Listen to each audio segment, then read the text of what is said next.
Tujuan yang ketiga yaitu mengurangi ketidakpastian. Mengurangi ketidakpastian itu di mana ketika kita mengambil suatu keputusan, yang pasti keputusan itu kita sudah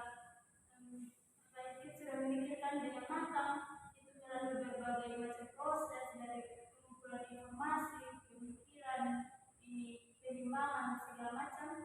Akhirnya kita mengambil keputusan tersebut sehingga akan membantu kita untuk mengurangi ketidakpastian ketika kita sudah memilih keadaan tersebut. Lalu yang keempat, meningkatkan kepuasan kerja. Meningkatkan kepuasan kerja di sini di mana ketika kita mengambil suatu keputusan karir yang mana keputusan itu sudah final, berarti itu akan berdampak pada kepuasan kita sendiri. Ketika kita mengambil karir tersebut, ketika kita merasa nyaman dengan karir tersebut sesuai dengan keahlian kita, kemampuan kita, di situ akan ada kepuasan tersendiri yang kita dapatkan. Lalu tujuan yang kelima yaitu menyesuaikan dengan perubahan lingkungan. Ini penting untuk memastikan bahwa karir yang dipilih itu tetap relevan dengan kehidupan di zaman sekarang, yang mana di zaman sekarang adalah zaman yang terus berkembang dan terus berlanjutan. Yang berikut yaitu manfaat dari pengambilan keputusan karir. Dari pengambilan keputusan karir ini pasti ada manfaatnya tersendiri bagi kita. Yang pertama itu meningkatkan kepuasan hidup, di mana keputusan karir yang baik dapat berkontribusi pada kebahagiaan hidup kita secara keseluruhan. Seperti yang sudah dijelaskan dari tujuan, di mana ketika kita menentukan karir yang tepat untuk kita jalani, maka itu akan memberikan kepuasan tersendiri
dia mau masuk ke suatu instansi seperti perkantoran. Nah, tujuan awalnya dia mau jadi sekretaris dari pimpinan.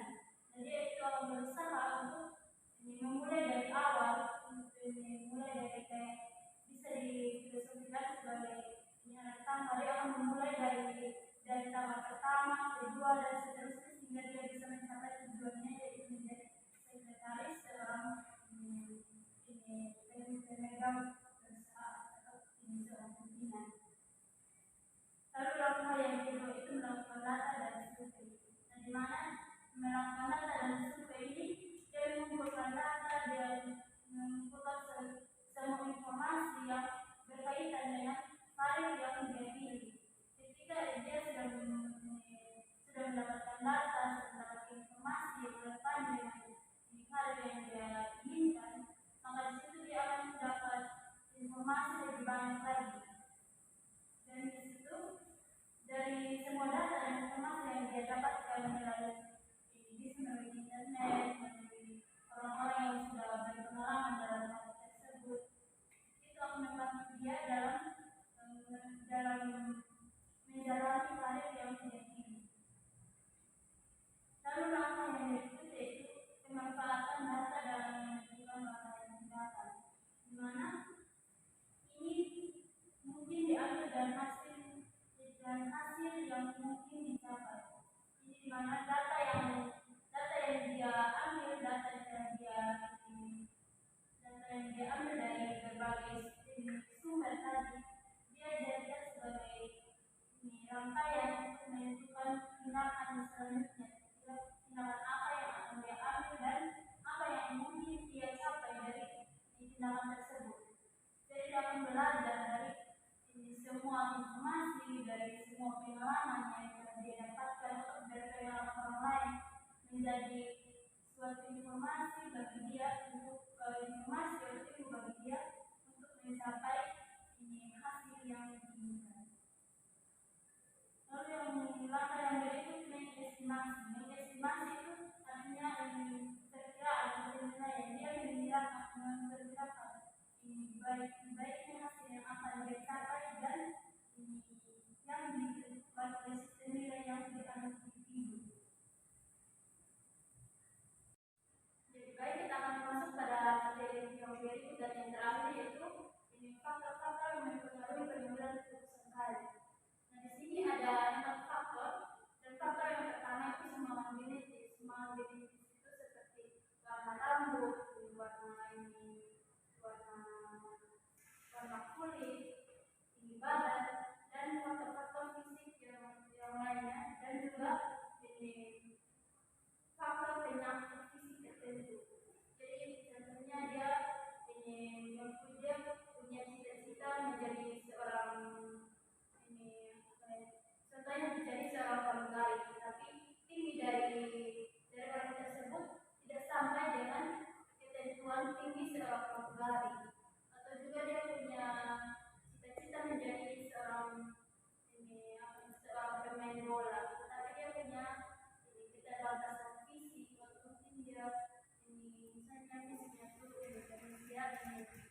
dia punya kelainan pada anggota tubuh seperti dia cacat pada kaki atau tangan, dan hal itu akan berpengaruh dan hal itu akan membatasi dia dalam mencapai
tujuan karirnya dia. Setelah itu menetapkan alternatif. Kira ini apa saja yang harus dia lakukan untuk bisa mencapai tujuan dari karir tersebut. Lalu setelah dia setelah itu dia akan mendapatkan berusaha mendapatkan informasi karir yang sesuai dengan yang relevan dengan karir yang dia inginkan. Jadi itu layanan kita hari ini. Dari semua materi yang sudah saya jelaskan, apakah ada yang ingin bertanya? Kalau tidak ada, saya minta seseorang untuk bisa membantu saya untuk menyimpulkan materi layanan kita hari ini. Terima kasih atas pendidikan. Jadi dari yang saya pahami tadi dari materi layanan yang saya pahami tadi adalah di mana yang keputusan karir itu adalah proses penting yang melibatkan pemilihan jalur, yaitu di mana pemilihan jalur yang kita pilih sesuai dengan minat, bakat, dan tujuan hidup kita. Di sini ada beberapa faktor yang sangat mempengaruhi dalam kita mencapai pemilihan karir tersebut, yaitu ada faktor internal dan faktor eksternal, yaitu dari diri kita sendiri maupun dari luar diri kita. Dan juga di dalam kita mencapai tujuan kita tersebut ada beberapa kelebihan dan kelemahan kita. Oleh karena itu, yang kita mengetahui itu semua kita harus mempertimbangkan sehingga kita dapat mencapai suatu keputusan karir yang akan kita capai. Terima kasih teman-teman. Ya, jadi kurang lebihnya seperti itu ya. Jadi pengambilan keputusan karir ini merupakan proses di mana ini merupakan tahap di individu menentukan pilihan karir. Jadi secara final yang sangat penting ketika dia ingin menentukan pekerjaan apa yang akan dia jalani agar yang pekerjaan yang dia harapkan itu kira-kira ini karir mana yang sudah tepat, yang sudah sesuai dengan yang dia inginkan. Jadi kita secara garis besarnya bisa dikatakan bahwa pengambilan keputusan karir itu adalah tahap final dari semua rangkaian yang telah dia lakukan dari awalnya observasi, merencanakan, lalu terakhir menentukan tujuan karir yang dia inginkan. Jadi sekian materi layanan kita hari ini. Terima kasih untuk teman kita yang sudah membantu kita untuk menentukan materi hari ini.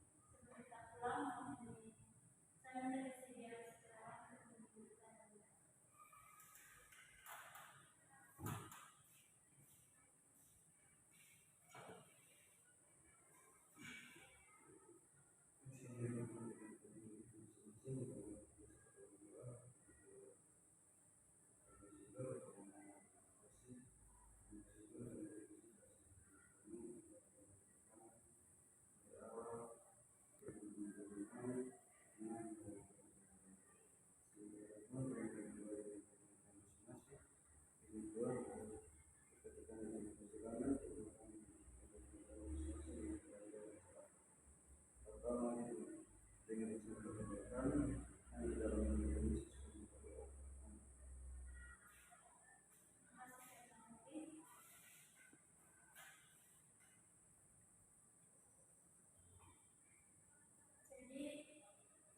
Sekian pertemuan kita hari ini.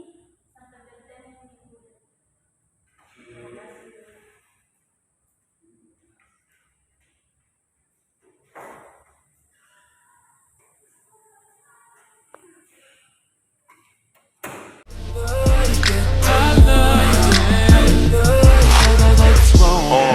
Pull your panties down from under you.